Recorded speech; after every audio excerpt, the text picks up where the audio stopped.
이거는 이제 다시 이제 부안으로 돌아와서 2020년 부안군 도시 관리 계획을 보시면 2013년 9월에 나왔는데 도시 장기 발전 구상에서 공간 구조 구상이 나옵니다.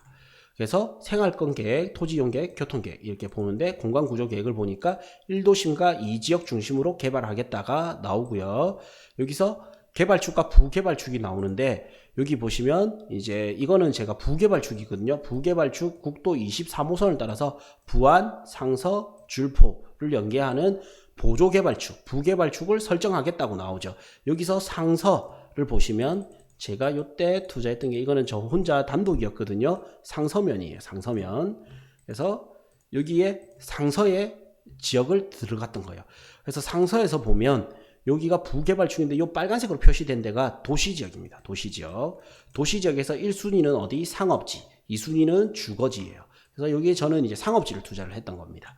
그래서 교통축도 23번 국도 따라서 이렇게 설정하겠다 등등 이런 내용이 나오고요. 그래서 이 땅은 23번 국도를 따라서 국도를 접하고 있는 거예요. 그래서 요 땅인데 국도를 접하고 있고 땅 모양은 이제 이렇게 약간 다이아몬드, 약간은 아쉬운데 사실 이제 전면은 이렇게 좁지 않습니다.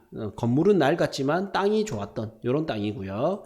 그래서 요 땅이고 용도 지역을 보면 일반 상업지역입니다. 그래서 216평이고 일반 상업지역이고 지목 대지 이렇게 해서 이제 토지를 매입하게 됐는데 여기서 2017년 11월 15일 날 1억 3천 주고 샀고 평당 60만 원에 사서 2017년 11월 30일 날 매각을 하게 됐습니다.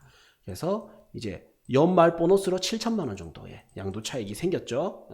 그래서 저는 요거를 이제 법인으로 사고 팔았었거든요. 그래서 법인세를 감면시켜 가지고 미리 이제 좀 이거를 계산하고 들어갔기 때문에 미리 이제 줄여서 세금도 이제 비교적 조금 작게 냈었는데 어쨌든 요렇게 해서 이제 수익을 봤던 경우고요. 이거를 돌이켜서 보면 저는 요 그림을 보는 게 이해가 빠르겠네요. 봅시다. 이거를 왜 단타로 들어갔느냐? 일단 부안에서는 현재 가장 핵심 1급지는 부안읍입니다. 그래서 저는 부안읍의 땅을 들고 있다면 장기 보유예요. 왜? 들고 갈수록 돈이 되기 때문에. 다음 이제 현재는 부안읍이 1급지고 하서면은 뭐 한 2, 3급지 정도 돼요. 2에서 3급지 정도. 그러나 새만금이 개발되게 되면 하서면은 1급지에 준하게 돼요. 1급지 내지 거의 1.5급지가 돼요. 왜냐하면 새만금이라는 개발 사업이 워낙 크기 때문에 부안읍에 맞먹을 정도의 뭔가 파급 효과가 생길 거다라는 거예요. 요 하서면은 1.5로 하겠습니다. 나중에 1.5가 될 수 있는 곳, 현재 여기는 1급지. 그러면 요 상서면은 한 2에서 2.5, 한 2급지 정도? 2에서 2.5 정도가 되겠습니다. 2.5 정도 등급이 됩니다. 근데 상품 가치는 상업지기 때문에 상품 가치는 높아요. 그리고 23번 국도를 물었기 때문에 주도로변이죠. 그래서 상품 가치는 아주 좋으나 입지 등급은 조금 떨어진다. 그러니까 제가 팔고 나와서 다른 데를 가는 거예요. 이걸 팔고 1급지가 될 수 있는 하서면 일대를 보는 거예요. 그래서 여기는 단기 투자로 들어가야 되기 때문에 제가 왜 이렇게 단기 투자를 할 수 있었느냐?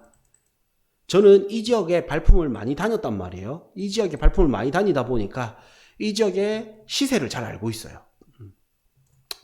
왜? 발품을 많이 다니고 시세를 잘 알고 있습니다. 그래서 답사 다닐 때 시세를 아는 방법을 알려드릴게요. 첫 번째, 답사를 갑니다. 몇 개 지역을 선정해서 답사를 갔는데 어떤 지역에 이런 땅이 100만 원에 나와요. 근데 이게 알 수가 없어요. 내가 100만 원이 비싼지 싼지. 두 번째 갔는데 이 100만 원짜리 땅이 팔렸다고 합니다. 100만 원짜리는 거래될 수 있구나. 이거 세 번째 갔는데 100만 원짜리 땅이 60에 나오는 거예요. 그러면 60은 무조건 사야 되겠다. 그래서 100만 원보다 조금 싸게 내놓으면 팔리겠구나. 이렇게 이제 발품을 많이 팔다 보면 이런 거를 볼 수 있게 되고 나한테 들어올 수 있게 됩니다. 요때 부동산에 잘해야 됩니다.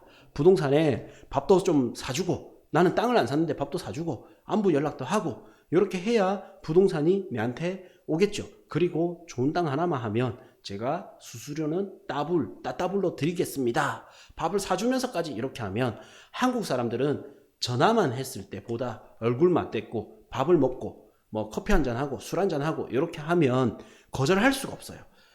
이 소장님이 아들한테 안 주고 저한테 준다니까요. 왜? 아들한테 수수료 따따블 어떻게 바라겠습니까, 소장님이. 근데 저는 남이잖아요. 그리고 내가 원한다 했기 때문에 수수료 따따블을 받고 할 수가 있는 거예요. 근데 이 정도 양도 차익이 날 수 있는데 수수료 뭐 따따블이 문제겠습니까? 이렇게 해서 갈 수가 있어요. 근데 이거를 줄일 수 있는 건 뭐다? 손품.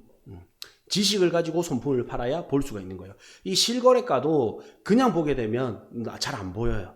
근데 지식을 가지고 보게 되면 이제 내림차순으로 해서 같은 지역의 용도 지역별로 매기고 지목보다는 용도 지역별로 매기고 내림차순으로 해서 보는구나. 이렇게 해서 가장 높은 평당가보다는 비싸게는 웬만하면 사지 않되 그 다음에 실제 총 거래 금액은 어떻고 면적은 얼만큼이고 평당 가격은 얼만큼인지 이런 지식이 아는 만큼 들어오게 되는 거예요. 이런 거를 종합적으로 계속적으로 좀 제가 너무 아쉬워서 사실 더 많이 알려드리고 싶고 뭐 이런데 너무 아쉬워서 좀 강의 내용이 조금 길어질 수도 있는데 이거를 조금 길지만 이런 거를 알려주는 강사분들이 이런 거를 들을 수 있는 데가 많이 없단 말이에요. 그래서 특히나 4주차 강의는 조금 더 계속 반복해서 보셨으면 좋겠어요. 그래서 반복해서 보면서 이거를 자기 거화 시켰으면 좋겠습니다. 그래서 토지 투자를 하실 때는 일단 계획을 먼저 세우고 지역 단위, 입지 단위 보고 물건 분석을 하고요. 다음 이제 권리 분석을 하고 출고 전략을 세워서 취득을 해야 된다. 라는 내용이고요. 그래서 이거를 이제 한번 쭉 봤는데 사례를 통해서 봤는데 계속 반복해서 보면 좋겠고요. 다음에 이제 수익률 계산하는 이런 자료를 제가 여기에 올려놓겠습니다.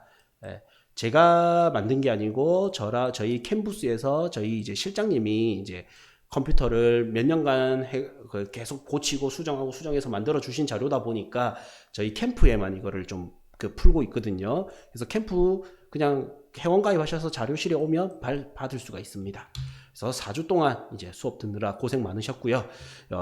마지막으로 드리고 싶은 말씀은 부자들은 저도 처음에는 아파트 경매부터 시작했지만 부자들은 절대 S그룹, L그룹, H그룹 아파트 투자했다 들어본 적 없죠. 땅을 사모으는 거예요. 부자들은 땅을 사서 건물을 사용하거나 건물을 팔아요. 그래서 우리나라에서 부자가 될 수 있는 시스템은 법인이라는 시스템을 통해서 땅을 사고 팔고 땅이라는 재료 플러스 법인 시스템을 병합을 해야 돼요.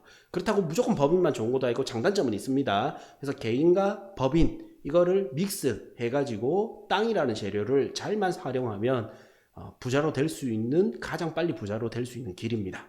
4주 동안 수업 듣느라 고생 많으셨습니다. 수고하셨습니다.